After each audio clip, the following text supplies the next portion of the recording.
Alright, we can do this. Alright, sweet. We're ready. Hello, and welcome back to Real Horror Show. I'm your host, Samantha, joined as always by the Stormy Skies. Hello, and happy Halloween, listeners. Yeah, it's our Halloween special, and we're not covering Halloween Kills because every take on it seems to be hot, whether you liked it or not. And yes.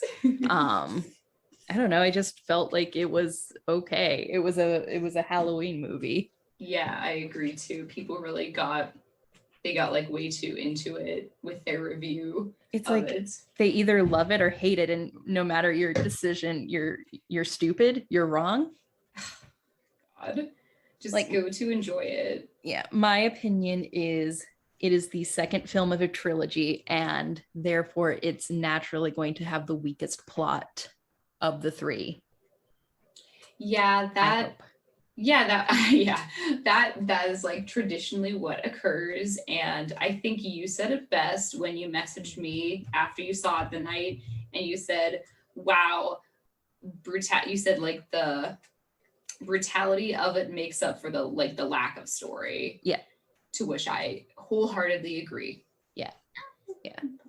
Like it's a lot more violent than Halloween 2018. Jesus. But I know. I was like, whoa. And I'm worried that they're setting up in the third one. It's going to be kind of similar to the Thorn trilogy, 4, 5, and 6, where it's a smidge more supernatural, just because this version of Michael seems a little more supernatural, which I have mixed feelings about. Yeah, that did seem to be kind of like a topic of discussion. Like in the movie, a lot of people were discussing like he's evil, that's why he can't die, because it's like this, he's just an entity, he's not a human. And like I feel like that was a big conversation, and I just didn't pick up on that until you just mentioned it. Yeah, so you're probably right. I also just feel like it doesn't actually fit in, since these are supposed to be direct sequels to the original. Yeah, I'm getting real confused. It doesn't fit that whole vibe. Like Michael has the only connection Michael has to Laurie is in her own head, because they're not siblings in this version, which is fine. That was never really John Carpenter's original idea. He was just supposed to be a guy who kills babysitters. Yeah, exactly. But no, Halloween Kills was brutal. If you went in expecting like a Hereditary or Midsommar, you went into the wrong franchise. Right. Yes. But those are my takes on Halloween Kills. Although my final take is I really liked Michael C. Hall as Tommy Doyle. However, I would have cared about him more if they had brought Paul Rudd back to play him. Let's see. You mean the guy that plays Dexter? No, am I getting his name wrong? I think you might be, because I was like, wait, Dexter is in it and I missed him? Yeah, he was Tommy Doyle. How did you miss that? Fuck. Wait, yeah, Tommy Doyle? I'm just going to write Tommy Doyle ? Soccer player. Fictional character. Anthony Michael Hall. Anthony Michael Hall. I liked him a lot as Tommy, but I would have cared about the character more had he been played by Paul Rudd again. Yeah. Because it would have also just been an interesting character for Paul Rudd to play, since this version of Tommy's clearly a little messed up from everything that happened. Yeah, he is. Yeah. And I've heard rumors that Halloween Ends is going to deal with like COVID, and I think that's just a fucking rumor, because it's still set in 2018. I know, I really hope so, because I hope that was fake. Is Michael going to be patient zero for COVID? Yeah, because obviously since he's so evil, he's just immune and he's just spreading it around like a jerk. Yeah. Because on that, hopefully it is like the fake synopsis. It says it's like 5 years later. So like it would be like in the future post-COVID. So how can they like do COVID if it's still happening? Ends is going to take place 5 years afterwards?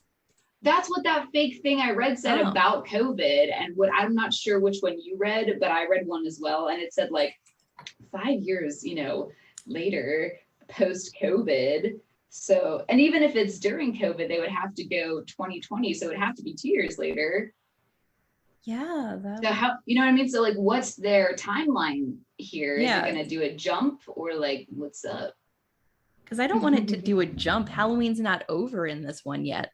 I know, it's still Halloween night.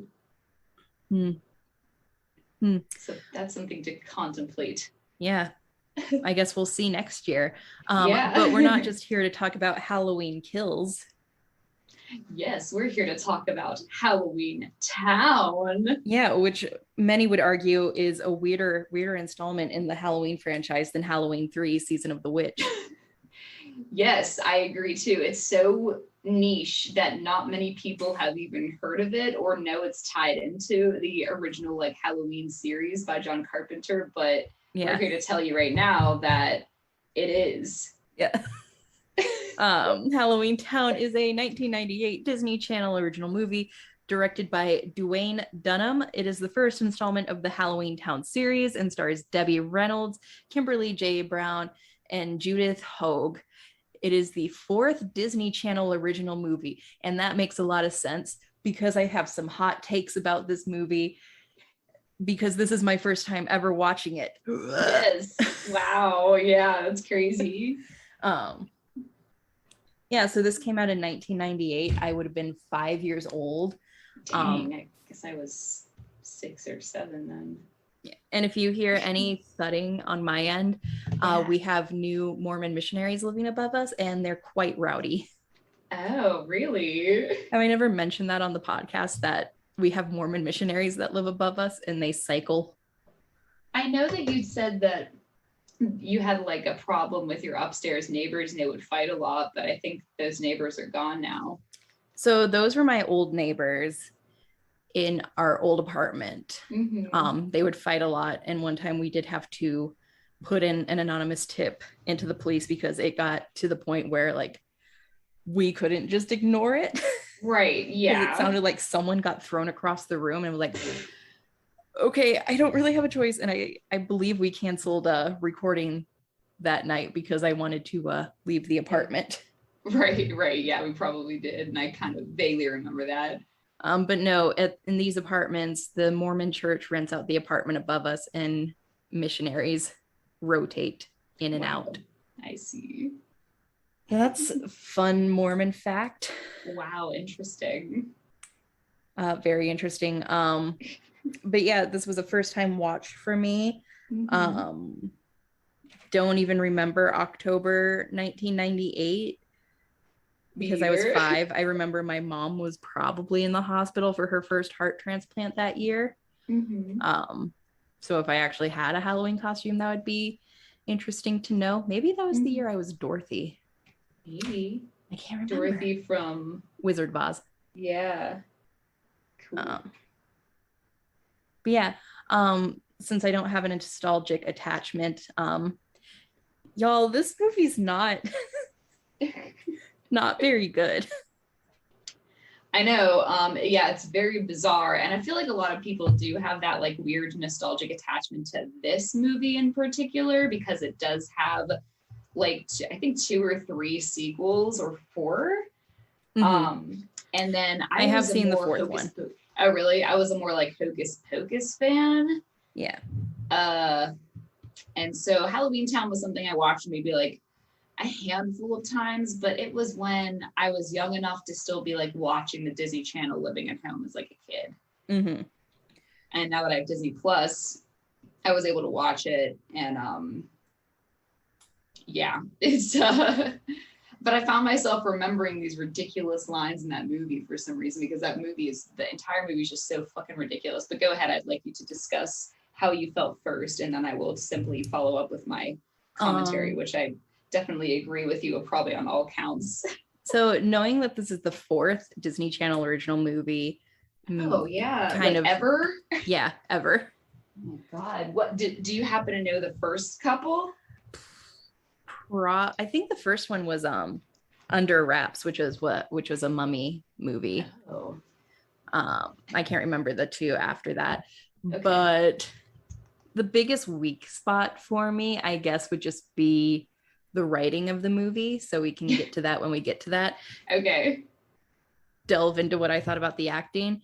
Mm-hmm. So Debbie Reynolds is an icon, and I think most of their budget went to getting Debbie Reynolds for this role. Yes, getting her paid. I don't know if it changes throughout the next 3 movies. I don't really think she's in the 4th one. Yeah. She kind of didn't seem that into it.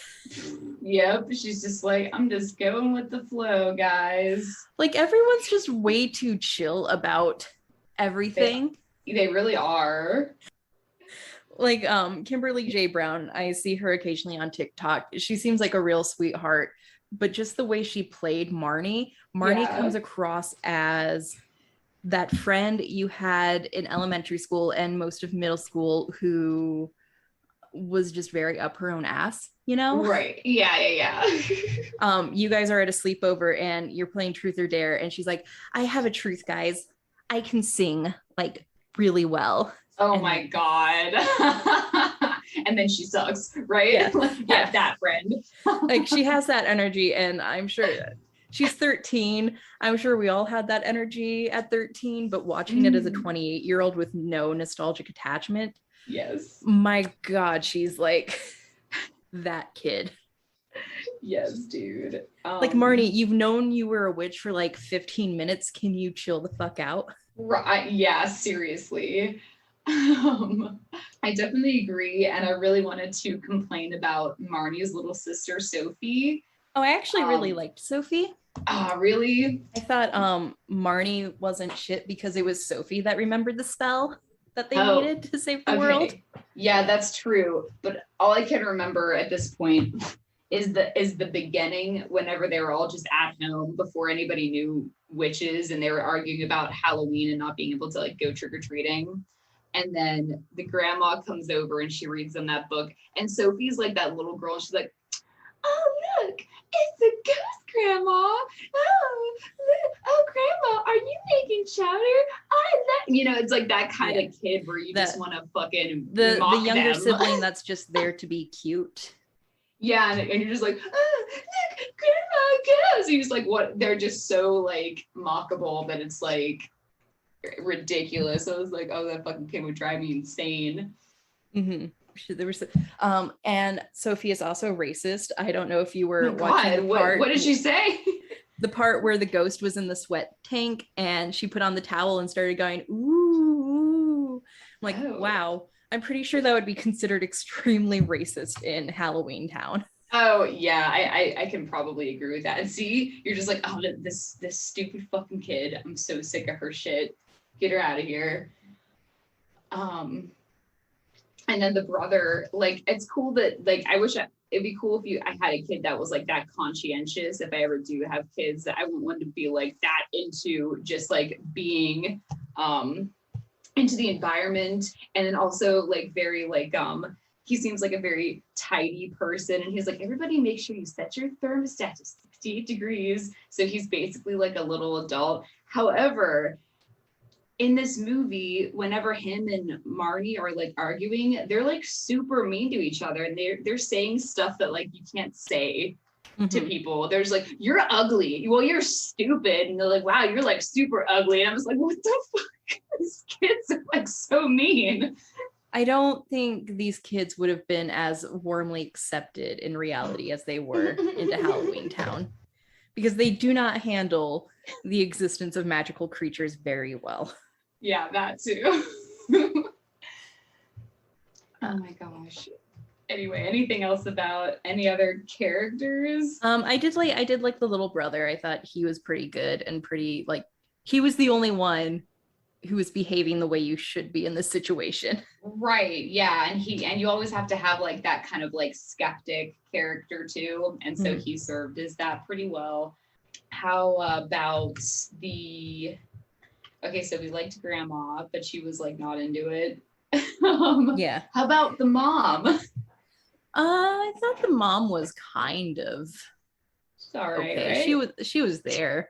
Yeah, she's and I feel like at this point when her kids were missing, was she pretty chill? I mean, she knew exactly where they were too. which was in another world, but I guess that could make you more nervous. Yeah. You know, I don't understand, because that we don't really have an alternate dimension that people go to, so I can't understand if it's like easy to get to and it's not a big deal. Or like, well, clearly you just wait at the bus stop. Yeah, obviously. Yeah, so the bus stop. How about the evil warlock? Did the evil warlock, was that the mayor? Because I like missed that part. Yes, Calcibar, that was a big twist, was that the evil warlock was Calcibar. But I knew that because I know the sequel exists, and that's Calcibar's Revenge. I think it's just Calabar. Calabar? Okay. But Calcibar sounds cool. Sorry, I just rewatched Howl's Moving Castle, so I'm combining Calcifer with Calabar. Oh, Calcifer sounds like a cool name. Yeah. I know you're not into anime, but you should watch Howl's Moving Castle on HBO Max. It is so whimsical, and Christian Bale voices Howl. Yeah, I'll get right on that soon. Soon, more like never. It is delightful. Okay, I will. I'm sure it's very delightful. And then there's also Princess Mononoke, which is a very violent Studio Ghibli film. Interesting. Anyway, I guess that's all I have to say about acting. Oh, the skeleton was great. Skeletons are always great. Yeah, they are. In these types of movies. Like, did you ever get the opportunity to watch Scary Godmother on Cartoon Network? Oh, no, I don't think so. It's a horrifically rendered CGI cartoon. Oh my God. But it is a masterpiece. Oh, okay, nice. Scary Godmother. And is she like, I guess, similar to how the skeleton acted, or was she actually a skeleton? So she had a skeleton sidekick who cool. had a similar vibe to this guy. But the Scary Godmother is like a fairy godmother, but just for Halloween. Oh, that's cool. And it's pretty delightful once you get past the horrific animation. Yes, yeah, absolutely. Yeah, this guy's name was like Benny, right? Benny. Benny, the skeleton taxi driver. Okay, cool. Yeah. His face is very expressive. And what else, and we can get into this later, but it also cracked me up that everyone's basically wearing like masks, like straight up Halloween. Anyway, yeah. Yeah, so we can segue into story, because this is where I have my biggest problem is there is so much telling and very little showing in this movie. And it's just like, we don't get any examples of Marnie having witch powers visually. Right. She's just like, Grandma, sometimes I have deja vu. Right. And that's it. Like, had we gotten an earlier scene with her sad that she doesn't have a Halloween costume and all the other kids did, and there's a bully and she like uses her mind to make him trip down the stairs or something. Yeah. Because to reference a controversial witch and wizard movie, Harry Potter, we get that where his powers are manifesting even before he goes to Hogwarts.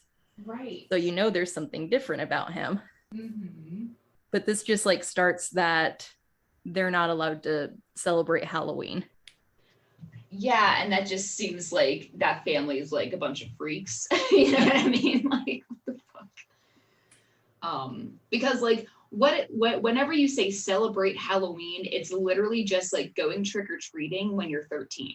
And the mom is acting like, when we're celebrating Halloween, like we're using a Ouija board, and we're definitely opening a portal to another dimension where demons live. And it's like, that's not how you actually celebrate Halloween.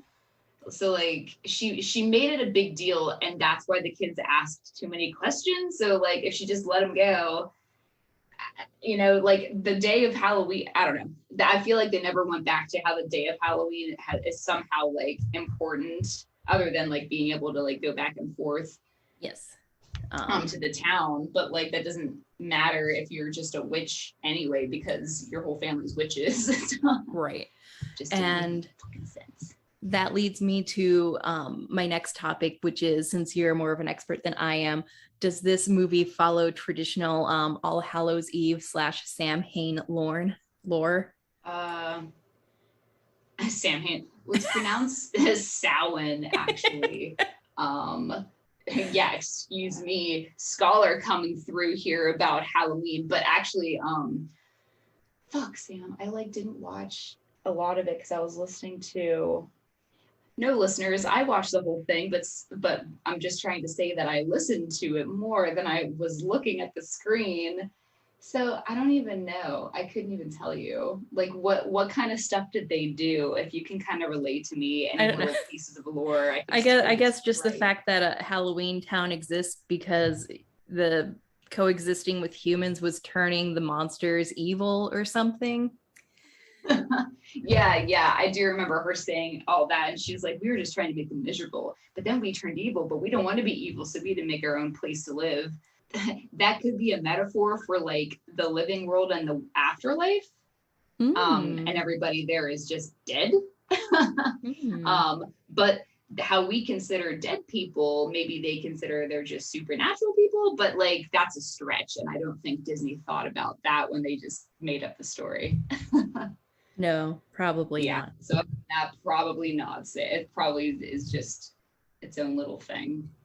I'm gonna say I haven't watched Hocus Pocus a whole lot, but what I have seen and remember, I think it's aged a lot better than Halloweentown has. Why didn't we watch Hocus Pocus instead? I don't know, because I'm stubborn about watching Hocus Pocus. Well, we're gonna have to watch that like soon, or maybe next year.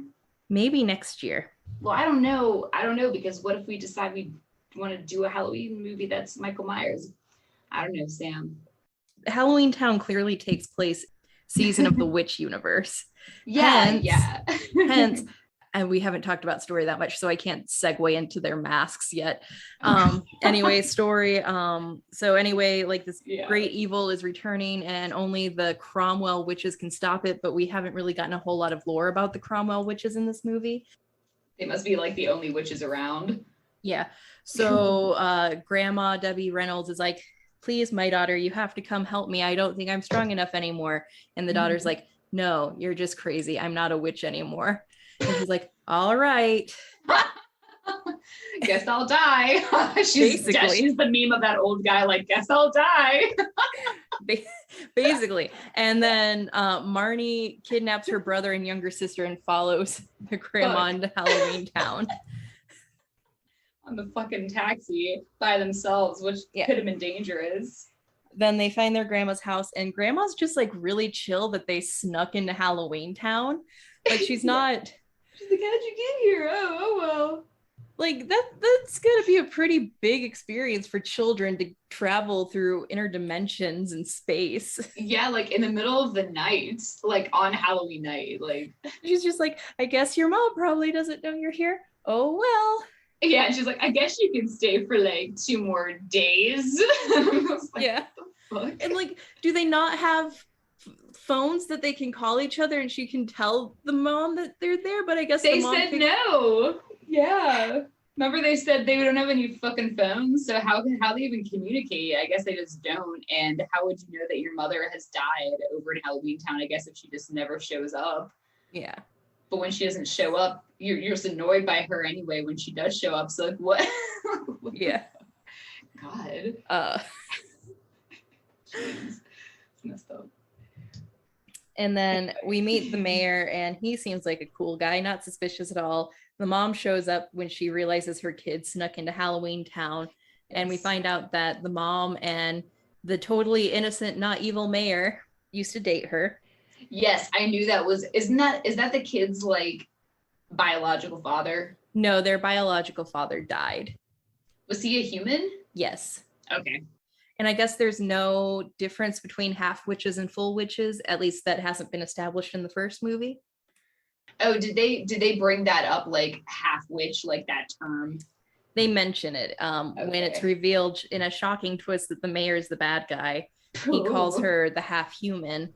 Oh. But there's nothing really distinguishable about her. Right. So the warlock guy is like, actually, he looks like a fucking goblin man in real life. I will admit, had I seen this when I was 5, the evil wizard design would have spooked me. Yeah, he actually looked okay. Like that was like maybe the best one. but then he turns the mom and the grandma into living statues, and the children become menaces around town as they shave a werewolf, harass a ghost. Yeah. Get a vampire fang. Get a vampire fang, and whatever the last thing they needed was. Yeah. Probably some stupid shit. And with that, they get the little lantern thing and stick it in the pumpkin and save the day. Oh yeah, that is what they do, and the pumpkin in the middle, because the pumpkin's all sad. Yeah. And then it makes it better again. So that's good. And then one thing about Marnie, and this goes for every Disney television property, is they think they're giving these teen girls like just these cool, don't give a fuck attitudes, but really it's just like so cringe. She calls Calabar chocolate bar. What? Like as an insult? Yeah. Did she say the big cheese line in this movie? She says the big cheese. Who did she say that to? The bully, Luke, who's actually a troll. Oh yeah, isn't he the one that like is with the fucking bad guy? He tricks the mom and grandma into the theater. Like he really just had a crush on Marnie, so you could say he's the original Dorian Gray. Oh yeah. Using toxic behaviors to win his love interest. Right, yeah. Yeah, she's big cheese. Yeah, he's like 2 by 2 and 3 by 3.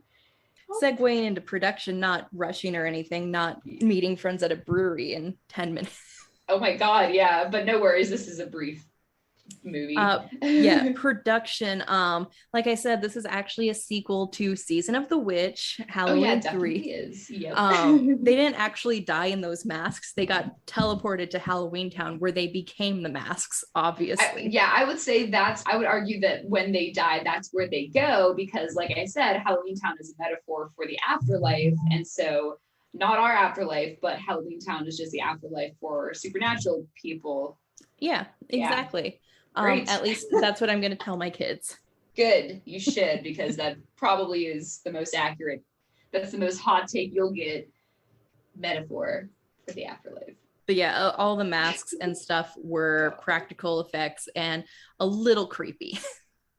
Yeah, for sure. And it's so funny because they were so clearly masks that the people that like were under the masks, when they talked, like their faces and mouths didn't move, because it's a mask. And I was like, wow.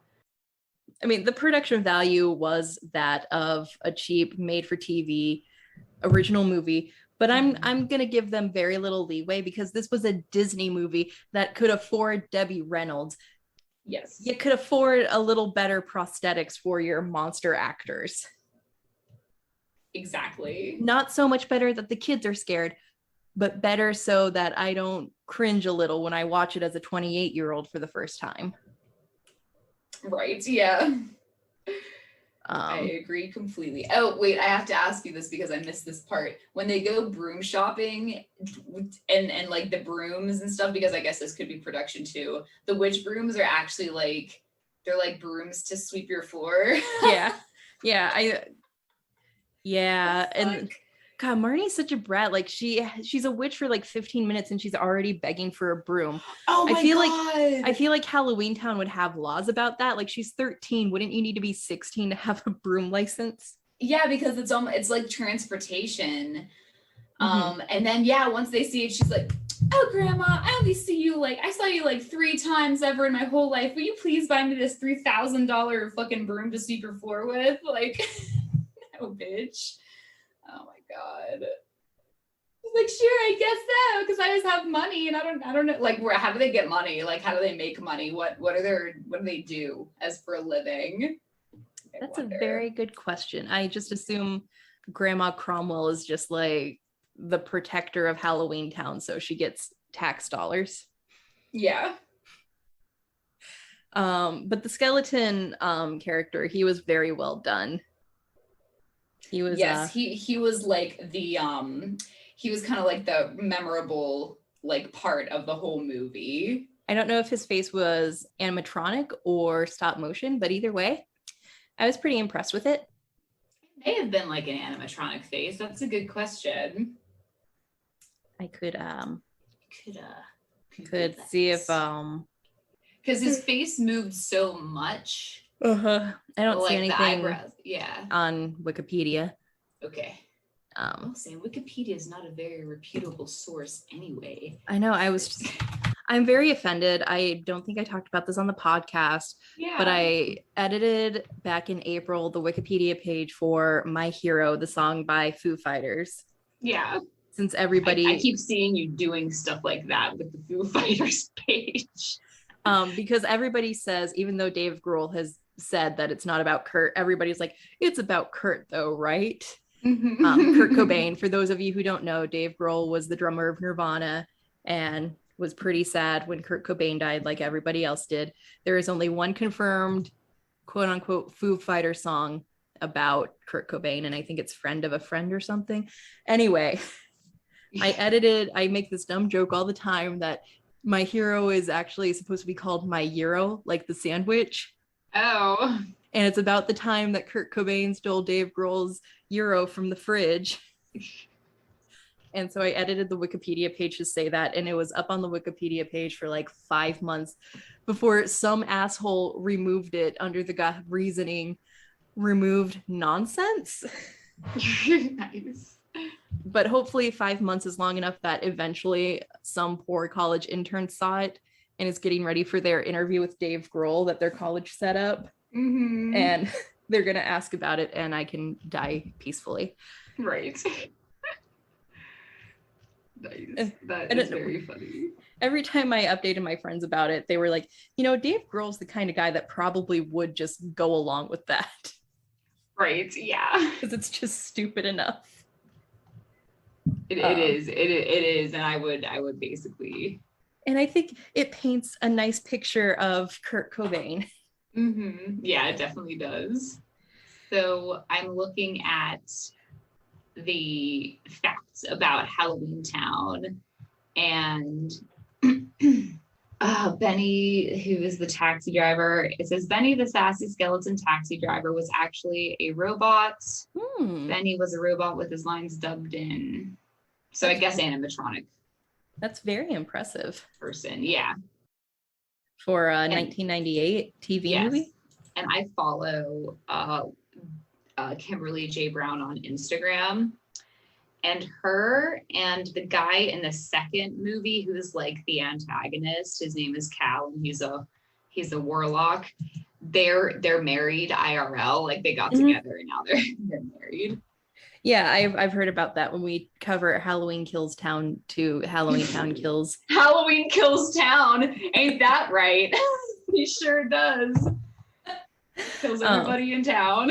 We can talk about it. Yes, we absolutely can. But that's really impressive. I thought Benny was very well done. He was. That's a very good Halloween figure because they don't make them like they used to, apparently. So it's a very good movie prop.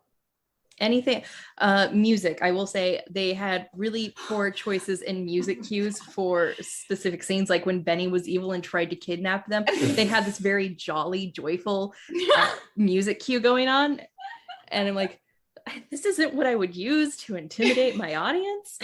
Yeah, and also like whenever it was trying to be silly, I feel like the music cues were like too silly. Right. Like the sound effects, it became less of a music thing and more of a sound effect thing. Like I can't even do the sound effects, man, but like it was distracting to me, and I was like, oh, that's a little much. Let's tone it down with the fucking noise so I can focus on the movie, please. Yeah. So I would be very interested just on my own seeing what they improved as the series went on, because I have seen the fourth one. Yeah. Which is controversial because they recast Kimberly J. Brown with Sarah Paxton in the role of Marnie. Paxton is in like Bill Paxton? No, I don't think they're related. She was in Aquamarine. Oh, I didn't watch any mermaid movies. Yet you know it's a mermaid movie. I do know it's a mermaid movie because I can picture the movie cover, you know, like the DVD cover. Right. That's all you can picture. Wink. Yeah, and like the Little Mermaid tale, and I'm sure it's about some girl who is coming of age and she learns that she's really a mermaid. Maybe.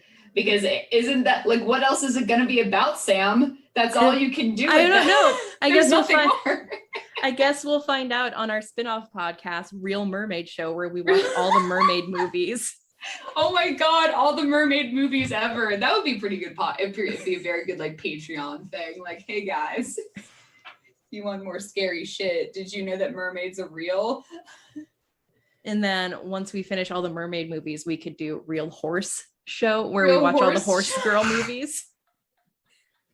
Because if I have a guilty pleasure, it's a horse girl movie. A horse girl movie. Is it just about a girl that loves horses? Sometimes it's about a city girl moving in with her estranged father because her mother died and she has to learn to not get a manicure every day. Oh, and like work on a farm and stuff. Yeah. Why does the dad always have a farm and the wife is like from the city? Like, what the fuck is up with that? I don't know. It's a good question that we will analyze. We will analyze it whenever we introduce to our listeners Real Horse Show. Anyway, I guess we can rate this movie. If you have nostalgia for it, I'm sure it's great, even if it hasn't aged very well. Would I watch this again? Probably not, unless it was a group watch with friends. Yes, or unless like we had to rewatch it for some ridiculous reason, which we wouldn't. Yeah, but I can see why, if you watched it when you were like 5 to 10 years old, why you would connect with it and like it. Right, exactly. But other than that, I would rate it like meh. Yeah, it's a meh from me, dog. Yeah, same here, man. And you know what? I'm not even gonna worry about here's the realistic aspects. Your kids being fucking annoying. Like, God, wouldn't that suck? No wonder that you hate life. I think once your kid turns 13, you should send them to a boarding school. Yeah, get them out of here. Other than that, having like a broken family with no dad, having a grandma that visits once a year, not being allowed to celebrate Halloween, like all these ridiculous things. Mm-hmm. All those are real horrifying realistic aspects. Indeed.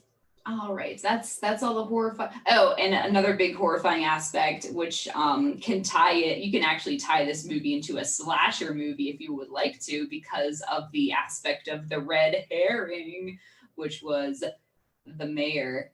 Ooh, yeah. He was the in-your-face, real bad guy. Mm-hmm. Anyway, that's all I have to say about that. All right. Very cool. So I will go ahead and prepare the outro notes. If you have no more comments to make. I have none. Okay, cool. Me neither. So Real Horror Show was created by Sam Odie and Stormy Skies and is directed by Sam Odie. And today we learned that, what did we learn in this movie? We learned to do or not to do something. Don't just like casually travel to another dimension. Yeah. Yes. Exactly. And don't make fun of people just because they look different. Sophie. He was a ghost. Sophie. Yeah, I'm so annoyed with Sophie. And don't suppress your kids' urges to go trick-or-treating. Like, it's not a big deal unless you make it a big deal. And then also, if you're trying to defeat the big evil or like the bad thing, you can't use like cheap alternatives like microwavable powdery drink things to defeat evil and be like, oh, wonder why that didn't work. Guess I should have, actually done it from scratch. So yeah, don't do that. So the message here, you guys, is just don't cut corners, I guess, is the whole lesson of this movie. Yeah. All right. Just do it right all the way through. Anyway, let's see. Like what you hear, you can find Real Horror Show on Spotify, TuneIn, Google Play Store, Stitcher, iTunes, and Pandora. Really, really like what you hear? Follow us on Twitter at Horror Show Pod, or search for Real Horror Show on Twitter. Follow us on Facebook at Real Horror Show. Like our page and share our stuff. We also have a website that all of our written reviews and podcasts can be found, realhorrorshow.com. Want to interact with us? Want to make sure we're real humans and not space vampires? Comment on our website or email us at realhorrorshowpodcast@gmail.com. Want to argue with us about something? Or think that you have a really great horror movie review that you're dying to share with two random strangers from the internet? Submissions are open for movie reviews. Check out the submit page on our website and follow the rubric before sending us anything. If it's not done according to the rubric, it will be disregarded. Sorry, not sorry. We love horror, and if you're listening, you do too. Please help us keep our project going by visiting our support page on our website, where you can make a one-time donation via PayPal. We also have an Amazon wish list. If you feel like buying us something tangible will help convey your love more than a monetary donation would. Also, you can find the Buy Us a Coffee button on our website. It's a button you can click that will pay us the amount you would need to buy a coffee. A little bit goes a long way. Sorry, my cat is using the litter box, which is right next to my desk. Anyway, sometimes we can't help out artists monetarily, and that's okay. By simply liking, sharing, retweeting, or even giving us an awesome review will help us out tremendously. And other pertinent news, happy Halloween at this point. Halloween. Happy Halloween. And then Sam is over there like becoming a rising star in like the theater industry, and it is super cool. Anything else to discuss before we let him go? Not at the moment, I don't think. Okay, excellent. Well, Sam will continue to work her way through the Vampire Diaries because I accidentally like watched all of it and I didn't mean to. God damn it. No. I didn't watch the rest. I mean, okay. No. It was just a joke. But anyway, what I'm saying is I'm more ahead than I should be. So Sam is catching up to me now. Yeah. So the next time we talk, it will be about the Vampire Diaries, whatever fucking episode we're on, whatever season. So it's all very muddled. Yeah. Anyway, our outro song is called Creepy Doll by Jonathan Colton. Thank you, fuck off, and have a swell evening. And this is Real Horror Show signing off. Bye. Bye-bye. I like the creepy doll.